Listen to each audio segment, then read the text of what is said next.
থাকবে ইনশাআল্লাহ। আমরা এই কুরবানি ঈদের পর থেকে যেদিন কুরবানি ঈদ বন্ধের পর থেকে যেদিন আমাদের এই অফিস খোলা হলো, বাংলা ইসলামী ব্যাংক সহ সারা বাংলাদেশের যত ব্যাংক খোলা হলো, তো ওদিন থেকেই আমাদের এই আন্দোলন এবং ওদিন নতুন যে এমডি সে এখানে জয়েন দেওয়ার কথা ছিল, কিন্তু ইনি একজন পূর্বেকার স্বৈরাচার সরকার আমলের একজন দুর্নীতিবাজ। তিনি একজন বাংলাদেশ ব্যাংকের ডেপুটি গভর্নর ছিলেন। সেখানে তার অনেক দুর্নীতির প্রমাণ আছে এবং তার ওয়াইফ ঋণ খেলাপি সেই হিসেবে, এবং তিনি স্বৈরাচার সরকারের দোসর, সেই হিসেবে তাকে আমরা কোনোভাবেই গ্রহণ করতে পারি না আমরা গ্রাহক হিসেবে। কারণ ব্যাংকের এভাবেই দুরবস্থা। সেখানে ইনি আসালামের একজন দোসর, যে আসালাম এই ব্যাংক থেকে হাজার হাজার কোটি টাকা তুলে নিয়েছে।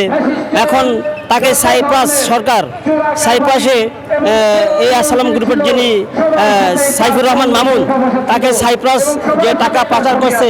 স্মরণ করা না হবে দেশপ্রেমিক ব্যাংকের এমডি ওমর ফারুক খান স্যারকে যতক্ষণ পর্যন্ত পুনর্বহাল করা না হবে ততক্ষণ পর্যন্ত এই আন্দোলন অব্যাহত থাকবে ইনশাআল্লাহ।